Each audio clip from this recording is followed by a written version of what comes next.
പ്രിയമുള്ളവരെ, ഉടമ്പടി എപ്പോഴും വർക്ക് ചെയ്യുന്നത് ക്ലെയിം ആൻഡ് കപ്പാസിറ്റി എന്നുള്ള രണ്ട് ഘടകങ്ങളുടെ അടിസ്ഥാനത്തിലാണ്. നമ്മുടെ കപ്പാസിറ്റി എന്താണ്? ഉടമ്പടിയുടെ ഓരോ ഫോർമുലയും നമുക്ക് നൽകുമ്പോൾ നമുക്ക് മനസ്സിലാകണത് നമ്മുടെ കേപ്പബിലിറ്റി, നമ്മുടെ കഴിവ് എന്തിനുള്ള കഴിവാണ്? ബൈബിളിലെല്ലാം കഴിവെന്നാണ് പറയണത്. വിശ്വാസം നമുക്ക് എന്ത് നൽകുമെന്ന് ചോദിച്ചു കഴിഞ്ഞാൽ, വിശ്വാസം നമുക്ക് നിത്യജീവൻ നൽകുന്നുവെന്നാണ് നമ്മൾ ജ്ഞാനസ്ഥാനത്തിൽ ഏറ്റുപറയണത്. വിശ്വാസം, ഒരു ജ്ഞാനസ്ഥാന കുഞ്ഞിനെ കൊണ്ടുവരുമ്പോൾ മാതാപിതാക്കന്മാരോട് ചോദിക്കുന്നത്, നിങ്ങൾ സഭയോട് എന്ത് ആവശ്യപ്പെടുന്നു? ഉടനെ മാതാപിതാക്കന്മാർ പറയും, ഞങ്ങളുടെ വിശ്വാസം ആവശ്യപ്പെടുന്നു. ഉടനെ വൈദികൻ ചോദിക്കും, വിശ്വാസം നിങ്ങൾക്ക് എന്ത് തരുന്നു? ഉടനെ അവർ പറയും, വിശ്വാസം ഞങ്ങൾക്ക് നിത്യജീവൻ നൽകുന്നു.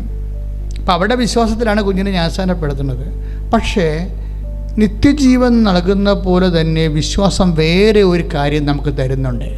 ഇതിനെക്കുറിച്ച് നമ്മൾ വേണ്ട വിധത്തിൽ ഒരു ഡിസ്കഷൻ, ഒരു ചിന്ത, ഒരു ആലോചന, ഒരു ചർച്ച എപ്പോഴാണ് നിൻ്റെ ജീവിതത്തിൽ നടക്കുന്നത്, അത് മുതൽ നിൻ്റെ കപ്പാസിറ്റി വർദ്ധിച്ചുകൊണ്ടിരിക്കും. എന്താ കാര്യം? വിശ്വാസം നമുക്ക് എന്താ തരണത്? വിശ്വാസം നമുക്ക് കഴിവ് നൽകും. ഇല്ല, നമുക്കിപ്പോഴും ഓരോ ഡിഗ്രിയൊക്കെ എടുക്കത്തില്ലേ പിള്ളേർ? അപ്പോൾ അവർക്കൊരു കഴിവ് വർദ്ധിക്കണം അവരുടെ, അല്ലേ? ഇപ്പോൾ ഒരു ഡോക്ടറേറ്റ് എടുക്കുന്നവർ, ഇപ്പം ഇന്ന് അങ്ങനെ ഒരു സാക്ഷ്യം ഉണ്ടായി. അതായത് ഡോക്ടറേറ്റ് എടുക്കാൻ വേണ്ടി ഉടമ്പടി ചെയ്ത് കഴിഞ്ഞപ്പോൾ അന്ന് വരെ ഗൈഡ് വളരെ ഇൻഡിഫറൻ്റായിട്ട്, ഒരു ജർമ്മൻ ഗൈഡാണ്, വളരെ ഇൻഡിഫറൻ്റായിട്ട് പെരുമാറിക്കൊണ്ടിരുന്ന ഗൈഡ് 3 അറ്റംപ്റ്റാണ് അവരുമായിട്ട് നടത്തിയത്. പക്ഷേ അവർ ഡോണ്ട് കെയർ ആറ്റിറ്റ്യൂഡ് കാണിക്കുകയാണ്, ഒരു വിപ്രതിപത്തി, ഒരു ഒഴിവാക്കണ പരിപാടി കാണിച്ച്. പക്ഷെ അവരാണ് എൻ്റെ എക്സ്പേർട്ട്, അവർ ഗൈഡായ മാത്രമേ യൂണിവേഴ്സിറ്റി അത് അപ്രൂവ് ചെയ്യത്തുള്ളൂ. അത്രയും കലിബറുള്ള ഒരു ഗൈഡാണ്. പക്ഷേ ഇവരെ തന്നെ വേണം, പക്ഷേ ഇവർ മൈൻഡ് ചെയ്യണില്ല. അപ്പോൾ എന്നാ ചെയ്തിരിക്കണത്? അവർ വന്ന് ഉടമ്പടി ചെയ്തിട്ട് അമ്മയോട് പറയും, അമ്മ ഗൈഡ് ഇൻഡിഫറൻ്റ് ആണെന്ന് പറയും. ഗൈഡ് ഇൻഡിഫറൻ്റാണ്. ഇപ്പോൾ ഉടമ്പടി ചെയ്യാൻ വരുന്ന കുറേ മനുഷ്യർ അമ്മയോട് ശരിക്കും സംസാരിച്ചിട്ടാണ് പോണത്. അവർക്ക് കുറച്ച് കാര്യങ്ങൾ പരിശുദ്ധ, അതായത് നമുക്ക് ഈ ദൈവസംസാരമൊക്കെ വന്ന എപ്പോഴാണെന്ന് അറിയാവോ? ഒന്നെങ്കിൽ നമുക്ക് അതിമൗനം വരും, അല്ലെങ്കിൽ നമുക്ക് അതിസംസാരം വരും. ഇത് രണ്ടും പരിശുദ്ധാത്മാവിൻ്റെ അഭിഷേകത്തിൽ നിന്നുണ്ടാകുന്നതാണ്. ചിലർ അതിമൗനമായിരിക്കും, ആത്മാവ് നിറഞ്ഞ് അതിമൗനമായി പോകും. ചിലർ നന്നായി സംസാരിക്കും. ഈ അതിമൗനമാകുന്നത്, നന്നായി സംസാരിക്കുന്നതും എല്ലാം അമ്മയുടെ ക്വാളിറ്റീസാണ്. അമ്മ ഹൃദയത്തിൽ സംഗ്രഹിക്കും ചില വിഷയങ്ങൾ, അതിമൗനത്തിലേക്ക് പോകും. അമ്മ എലിസബത്തിനെ കണ്ടപ്പോൾ ബിഹോൾഡ് അമ്മ സ്വസ്ത്രഗീതം പറഞ്ഞ്, അത് അതിസംസാരമാണ്. അപ്പോൾ ചില പരിശുദ്ധാത്മാവ് ഒരു വ്യക്തിയിൽ വരുമ്പോൾ ചിലർക്ക് എപ്പോഴും പ്രാർത്ഥിക്കണമെന്ന് തോന്നും, എല്ലാം ദൈവത്തോട് പറയണമെന്ന് തോന്നും. അങ്ങനെയാണ് ഈ സഹോദരി വന്ന് അമ്മയോട് പറഞ്ഞ്, അമ്മേ ഗൈഡ് മൈൻഡ് ചെയ്യണില്ല എന്ന് പറഞ്ഞു. അവർ ഭയങ്കര പത്രാസായിട്ട്, ജർമ്മനാണ് അവർക്ക് ഈ സായിപ്പുമാർക്കൊക്കെ ചില സായിപ്പുമാർക്ക് കുറച്ച് ഈ കോംപ്ലക്സ് കൂടുതലാണ്. നമ്മൾ ഇന്ത്യൻസ് അല്ലേ എന്ന് വിചാരിച്ചുകൊണ്ട് ഇത്തിരി കോംപ്ലക്സ് ഉള്ളവരുണ്ട്. നമ്മൾ ആദ്യം കയറി അവരൊന്നും നമ്മളെ അക്സെപ്റ്റ് ചെയ്യില്ല. കഴിഞ്ഞ ദിവസം സാക്ഷ്യം ഉണ്ടായിരുന്നു. എനിക്ക് ഇംഗ്ലീഷ് വാർഡിലാണ് ജോലി കിട്ടിയത്. അവിടെ മുഴുവനും ബ്രിട്ടീഷുകാർ മാത്രമേ ഉള്ളൂ. ഇപ്പം ഞാൻ ഇന്ത്യൻ ആയത് കാരണം എനിക്ക് ആ വാർഡിൽ അവരെന്നെ നിസ്സഹകരിച്ച് എന്നോട് അക്സെപ്റ്റ് ചെയ്തില്ല. എന്നെ അവർ ഒരു കാര്യം എനിക്ക് പറഞ്ഞു തന്നില്ല എന്ന് പറഞ്ഞു. അപ്പോൾ അവരെന്നാ ചെയ്തത്? ഞാൻ അമ്മയോട് പറഞ്ഞു, അമ്മ ബ്രിട്ടീഷ് വാർഡിലാണ്, അവിടെ സായിപ്പന്മാരേ ഉള്ളൂ, പക്ഷേ എന്നെ അവർ മൈൻഡ് ചെയ്യണില്ല.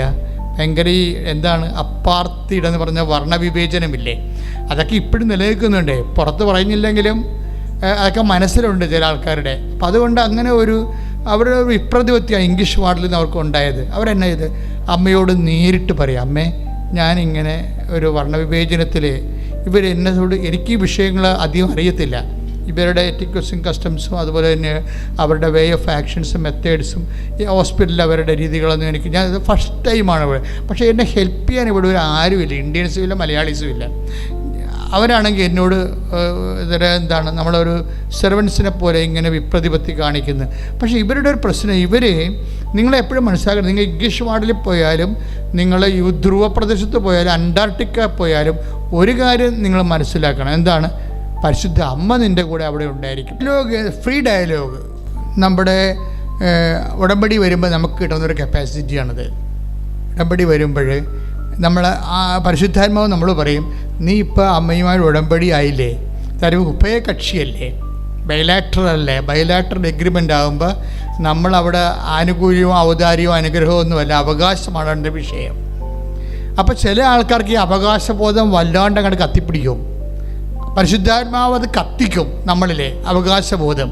അപ്പോൾ അതുകൊണ്ട് അവർ വന്നിട്ട് പറഞ്ഞ് അമ്മ ആ ജർമ്മൻ ഗൈഡ് മൈൻഡ് ചെയ്യണില്ലെന്ന് പറയും. അപ്പോൾ ഒരു മകള് അമ്മയോട് പറയുന്ന ആ ഒരു രീതിയിലാണ് പരിശുദ്ധാത്മാവ് അവർക്ക് അഭിഷേകം കൊടുത്തത്. അതായത് within no time German guide ഇങ്ങോട്ട് വിളിക്കും. ഇതാണ് സ്പീഡെന്ന് പറയണത്. വല്ലാത്ത ഒരു സ്പീഡാണ് ഈ വിഷയത്തിൽ വരണത്.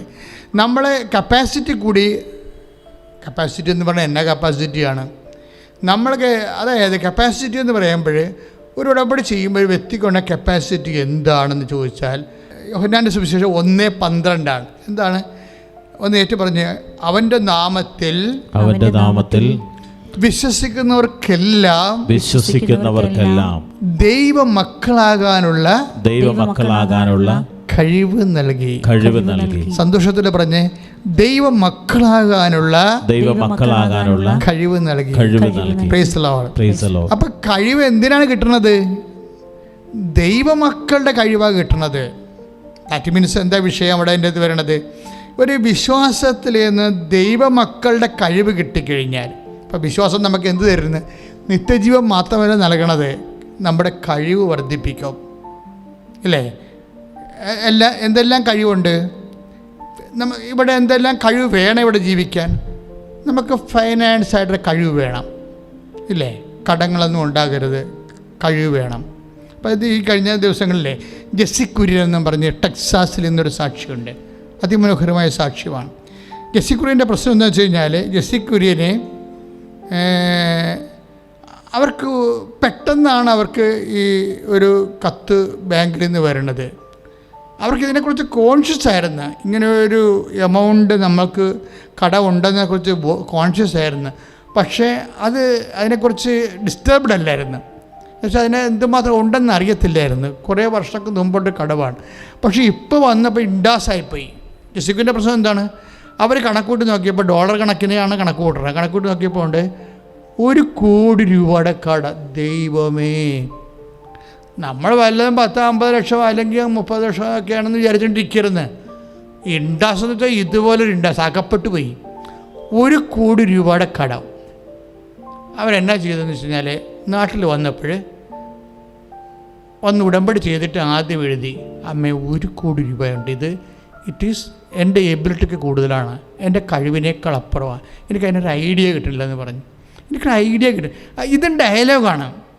ഇത് ഇവരൊക്കെ എങ്ങനെയാണ് ദൈവത്തെ അനുഭവിച്ചത് വെച്ചാൽ, ജെസ്സിക്കുര്യയുടെ വന്നിട്ട് ഉടമ്പടി ചെയ്തു അമ്മയുടെ മുഖത്ത് നോക്കിയിട്ട്, അമ്മേ ഇത്രയും വരുമെന്ന് ഞാൻ പ്രതീക്ഷിച്ചില്ല, വല്ല 10-40 ലക്ഷമാണ് ഞാൻ മാനേജ് ചെയ്യും, ഇത് 60 ലക്ഷം കൂടി എക്സ്ട്രാ ആയിട്ട് ഇത് കിട്ടാനുള്ളൊരു യാതൊരു മാർഗ്ഗവുമില്ല, അപ്പോൾ അമ്മ എന്നെ സഹായിക്കണം, എനിക്ക് വേറെ മാർഗ്ഗമില്ല. ഇവരിങ്ങനെ പറഞ്ഞിട്ട് പോണ ദിവസം രാത്രി അമ്മ പ്രത്യക്ഷപ്പെടും. ഇവർ അമേരിക്ക ചെന്ന്, ടെക്സാസിൽ ചെന്ന്, ഹൂസ്റ്റണിലാണ് താമസിക്കുന്നത്. അവിടെ ചെന്ന് കഴിഞ്ഞാൽ 2 ദിവസം കഴിഞ്ഞപ്പോൾ അമ്മ രാത്രി വന്നിട്ട് എന്ത് ചെയ്യണമെന്ന് പറഞ്ഞു കൊടുക്കും. അതായത് എന്ത് ചെയ്യണമെന്ന് വെച്ചാൽ അമ്മയുടെ ഒരു രീതി വെച്ച് കഴിഞ്ഞാൽ വാട്ട് ടു ഡു, എൻ്റെ ക്ലൂ എന്താണെന്ന്. ഒരു ഇഷ്യൂ ഉണ്ടായിക്കഴിഞ്ഞാൽ അത് ഹൗ ടു മാനേജ് ഇറ്റ്, മദറിനത് വളരെ ക്ലിയറാണ്. ഇപ്പോൾ കനായിലെ കല്യാണ വീട്ടിൽ എന്താണ്, കല്യാണ വീട്ടിൽ എന്താ സംഭവിക്കുന്നത്? അവർക്ക് പൊടുന്നനെ വീഞ്ഞ് തീർന്നു പോവുകയാണ്. അപ്പോൾ വീഞ്ഞ് തീർന്നു പോകുമ്പോൾ അത് പലതരത്തിലത് പരിഹരിക്കാം, അല്ലേ? വായ്പ മേടിക്കാം, അടുത്ത വീട്ടിൽ പോയി, അപ്പോൾ നമ്മൾ ചെറിയ നാണം കെടും, അതാണ് പ്രശ്നം. അടുത്ത വീട്ടിൽ പോയി കല്യാണത്തിന് വായ്പ മേടിച്ച് കഴിഞ്ഞാൽ കടം മേടിക്കാം. പിന്നെ അവർ ശാശി വർത്താനൊക്കെ പറയും, യഹൂദനാണ്, ഒരപ്പം കടം ചോദിക്കാൻ വേണ്ടി ചെന്നവൻ്റെ കഥ ഈശോ പറഞ്ഞിട്ടുണ്ട്. അയാളുടെ പെയിൻറ്റ് ഇന്നും മാറിയിട്ട് പോയിട്ട് ഇന്നും പുറത്തിട്ടില്ല. അപ്പോൾ അതെല്ലാം പെശക് പരിപാടികളാണ്. യഹൂദന്മാരുടെ എല്ലാ ഇഷ്യൂസും വളരെ ഒരു എന്താണ് ഇംപേഴ്സണലായിട്ടുള്ള സംഭവമാണ്. പക്ഷേ ഇത് രണ്ടും ചെയ്യാൻ സാധ്യതയുള്ളൂ, നിക്കക്കള്ളിയിലേയും ചെയ്യാവുന്നതാണ്. പക്ഷെ അമ്മ എന്ത് ചെയ്ത് അതിനേക്കാൾ സേഫായിട്ടുള്ളൊരു വഴി പറഞ്ഞു കൊടുക്കും. നേരെ ഈശോ അടുത്ത് വരും. ഈശോ അടുത്ത് വരാവുന്ന സംഭവിക്കാൻ സാധ്യതയുള്ള വിഷയങ്ങളെക്കുറിച്ച് അമ്മയ്ക്ക് ഏറെക്കുറെ ഏകദേശം ഒരു ധാരണയുണ്ട്. എന്താണ്? ഈശോയുടെ സമയമായിട്ടില്ലെന്ന് തന്നെ ഈശോ പറയും. പക്ഷെ അങ്ങനെ പറഞ്ഞാൽ പോലും അതിൻ്റെ പ്രൊവിഷൻസ് ഉണ്ട്. അമ്മയ്ക്ക് അതിനെക്കുറിച്ച് അങ്ങനെ എൻ്റെ സമയം എനിക്ക് നിനക്ക് എന്ത്, എൻ്റെ സമയം ഇനി സമാഗതമായിട്ടില്ലല്ലോ എന്ന് ഈശോ പറയുമെന്ന് അത് ഓൾറെഡി സ്റ്റാർട്ടാൻ പൊടുന്നതിനെ പറയണതല്ല. അമ്മയ്ക്ക് അതിനെക്കുറിച്ച് പ്രിക്കഗ്നീഷനുണ്ട്. ഈശോ ഇത് പറയുമെന്ന് പരിശുദ്ധാത്മാവ് അമ്മയോട് പറയുന്നുണ്ട്. കാര്യം അമ്മയും പരിശുദ്ധാത്മാവും തമ്മിൽ അറിയാമല്ലോ, ഐക്യമാണ് ഭയങ്കര. അതുകൊണ്ട് എന്ത് ചുറ്റുവട്ടങ്ങളിൽ എന്ത് സംഭവിച്ചാലും എന്ത് പറയണം, എങ്ങനെ റിയാക്ട് ചെയ്യണം, എങ്ങനെ ആൻസർ ചെയ്യണം, എല്ലാ പരീക്ഷകളുടെയും റെഡിമെയ്ഡ് ആൻസർ അമ്മയ്ക്കറിയാം. അപ്പോൾ ഈശോ എടുത്ത് ചെല്ലുമ്പോൾ ഇങ്ങനെ പറയും, എനിക്ക് നിനക്ക് എന്താണ്, എൻ്റെ സമയം ഇനി സമാഗതമായിട്ടില്ലല്ലോ എന്ന് അമ്മ പറയും. അപ്പോൾ മേരി എന്താ പറയേണ്ടത്, തിരിച്ച് പറയേണ്ടതെന്നും പരിശുദ്ധാത്മാ പറഞ്ഞു കൊടുത്തിട്ടുണ്ടോ? ഇതാണ് വിഷയം. നമ്മളാരും പോണ പോലെ അല്ല വിഷയം, അമ്മയാണ് പോണമെന്ന് നമ്മൾ മനസ്സിലാക്കണം. അമ്മ പരിശുദ്ധാത്മ എന്താ പറഞ്ഞിരിക്കുന്നത്? മേരി, ഈശോ പറയും എൻ്റെ സമയം ഇനി സമാഗതമായിട്ടില്ലല്ലോ എന്ന്. അതിൻ്റെ വിസ്ഡം എന്ന് പറയണത് അതിൻ്റെ നോഹവും ജ്ഞാനസൂത്രം അങ്ങനെയുള്ളൊരു വിഷയം, ഒരു ഡിവൈൻ ഇംപെഡിമെൻറ്റ്, ദൈവിക തടസ്സം വന്നാൽ അതിനെ കൗണ്ടറാക്ട് ചെയ്യാനുള്ള ക്ലൂ എന്ന് പറയണത് അവൻ പറയണത് പോലെ ചെയ്യാൻ. കാര്യം വേഗത്തിൽ നടക്കേണ്ട കാര്യങ്ങൾ, വേഗത്തിൽ നടക്കേണ്ട കാര്യങ്ങൾ എന്നുവെച്ചാൽ ഓൺ ദി സ്പോട്ടിൽ നടക്കേണ്ട കാര്യങ്ങളുണ്ട്. നമുക്ക് അടുത്ത മാസം നടക്കേണ്ട കാര്യങ്ങളുണ്ട്, അടുത്ത കൊല്ലം നടക്കേണ്ട കാര്യങ്ങളുണ്ട്, 10 കൊല്ലം കഴിഞ്ഞ് കുഞ്ഞുപിള്ളേരെ മക്കളൊക്കെ കെട്ടിക്കാനുണ്ടെങ്കിൽ 5-6 കൊല്ലം കഴിഞ്ഞ് നടക്കേണ്ട കാര്യങ്ങളുണ്ട്. അപ്പോൾ ഈ ടൈമാണ് ഇവിടുത്തെ പ്രോബ്ലം. അപ്പോൾ എമർജൻസി ആൻഡ് ലൈറ്റ്നിങ് ആയിട്ട് നടക്കേണ്ട കാര്യങ്ങളാണെങ്കിൽ അതിൻ്റെ സൊല്യൂഷൻ ആൻഡ് ഫോർമുല ഡിഫറെൻ്റാണ്. അതെന്താ? പരിശുദ്ധാത്മാവ് അമ്മയെ ഉപദേശിക്കും. എന്താ? മേരി, അവൻ പറഞ്ഞതുപോലെ ചെയ്യുക എന്ന് നീ ആരോട് പറയണം? മനുഷ്യരാശിയോട് പറയണം. ഒരു കുടുംബത്തിലെ എന്തെങ്കിലും ഇടറവ് ഉണ്ടായിപ്പോയാൽ പിന്നെ റെക്ടിഫൈ ചെയ്യാനുള്ള മാർഗം എന്താണ്? ചിലപ്പോൾ പണം കുറഞ്ഞു പോകാം. ഇപ്പം ജെസ്സി കുര്യൻ്റെ വിഷയം എന്താണ്? പണം കുറഞ്ഞ് 1 കോടി കടവാണ്. അമ്മ എന്താ ചെയ്തിരിക്കുന്നത്? അമ്മ രാത്രി വന്നതിന് ശേഷം ഒരു ക്ലൂ പറഞ്ഞു കൊടുക്കും ജെസ്സി കുര്യന്. എന്താ പറഞ്ഞോട്ടെ? ഇത് കോവിഡ് കാലമാണ്, നിൻ്റെ റിട്ടയർമെൻറ്റിൻ്റെ ഫണ്ട് ഗവൺമെൻറ് കോവിഡ് പ്രമാണിച്ചുകൊണ്ട് ആവശ്യക്കാർക്ക് റിലീസ് ചെയ്യുന്ന ഒരു നിയമം പാസ്സാക്കിയിട്ടുണ്ട്. Nobody is known to it. ഇത് ഭയങ്കരമായ രസമാണ് ഈ സംഭവം. ആൾക്കാർക്ക് ആ സാക്ഷ്യം മനസ്സിലായിട്ടില്ലെന്ന് തോന്നുന്നു. അതിനേക്കാൾ വില കുറഞ്ഞ സാക്ഷ്യത്തിന് ആൾക്കാർ ഭയങ്കര ഇടിച്ചേലി കാണുന്നുണ്ട്. പക്ഷേ ജെസ്സി കുര്യൻ്റെ വിഷയം നിങ്ങൾ മനസ്സിലാക്കണം. അതായത് അമ്മ പറയണത് കോവിഡ് പ്രമാണിച്ച് അമേരിക്കൻ ഗവൺമെൻറ് റിട്ടയർമെൻറ്റ് ബേസിൽ റിട്ടയർമെൻറ്റ് ആകാൻ പോകുന്ന ആൾക്കാർക്ക് വേണ്ടിയുള്ള ഫണ്ട് നേരത്തെ റിലീസ് ചെയ്യുന്നുണ്ട്. ജെസ്സി വിളിച്ചു പോയി. അവർ പത്രത്തിലോ ടി വിയിലോ ഒന്നും ഇതിനെക്കുറിച്ച് അറിയത്തില്ല. അവർക്കറിയാത്തൊരു കാര്യമാണ്. അവർ ഉടനെ പിറ്റേ ദിവസം ബാങ്കറിൽ റഷീദ് പറഞ്ഞു, സാറേ എൻ്റെ റിട്ടയർമെൻറ്റ് എമൗണ്ട് ഉണ്ട് ഇത്ര രൂപ. അപ്പോൾ അതിൻ്റെ കോഡ് കൊടുത്തു കഴിയുമ്പോൾ ആ പൈസ ഇങ്ങോട്ട് അപ്പോൾ അത് 1 കോടി കൂടുതലുണ്ട്, അതൊരു കോടി കൂടുതലുണ്ട്. പക്ഷേ ഇത് ഇവർക്ക് അറിയത്തില്ല. ഇവരറിയാതെ ഇരുന്നുകൊണ്ട് നെരിപ്പോട് പോലെ എരിഞ്ഞുകൊണ്ടിരിക്കുകയാണ്. അപ്പോൾ ഈ വിഷയത്തിൽ വരുന്ന വിഷയം, ഉടമ്പടിയുടെ വിഷയം വരുമ്പോൾ നമ്മൾ ബയലാറ്ററല്ലേ, ബയലാറ്ററായത് കാരണം അങ്ങോട്ടും ഇങ്ങോട്ടും ഉള്ള കാണല്ല. നമ്മൾ അനുഗ്രഹം പോലെ ഔഷപിതാവിൻ്റെ അടുത്ത് മാതാവിൻ്റെ അടുത്ത് വന്നിട്ട് ഇങ്ങനെ തെണ്ടി നിൽക്കണ പരിപാടിയല്ല. എന്നെ സഹായിക്കേണ്ട എനിക്ക് വേറെ മാർഗ്ഗം, ഒരു ധർമ്മപരി ഉടമ്പടി അങ്ങനെ ധർമ്മമൊന്നുമില്ല. നമ്മളൊരു കക്ഷി, ദൈവം ഒരു കക്ഷി, അമ്മ മീഡിയേഷനിലാണ്. അപ്പം നമ്മൾക്കൊരു കക്ഷി, ഒരു അവകാശമാണ് കിട്ടുന്നത്, അനുഗ്രഹമല്ല കിട്ടുന്നത്. അപ്പം അവകാശമാകുമ്പോൾ നമ്മളെന്താ സംഭവിക്കണത്? വിശ്വാസം അവകാശമാക്കണം എപ്പോഴാണ്? ഇപ്പം സഭയോട് നിങ്ങൾ എന്താണ് ആവശ്യപ്പെടുന്നത്? വിശ്വാസം നിങ്ങൾക്ക് എന്ത് തരുന്നു? നിത്യജീവൻ മാത്രമല്ല, ഒരു മക്കൾക്ക് ആവശ്യമായ എല്ലാമാണ്. അതാണ് കഴിവെന്ന് പറയണത്. അതാണ് യോഹന്നാൻ 1:12 നമ്മൾ വായിച്ചത്. എന്താണ് എന്ന് പറഞ്ഞ്? അവൻ്റെ നാമത്തിൽ വിശ്വസിക്കുന്നവർക്കെല്ലാം ദൈവമക്കളാകാനുള്ള കഴിവ് നൽകി.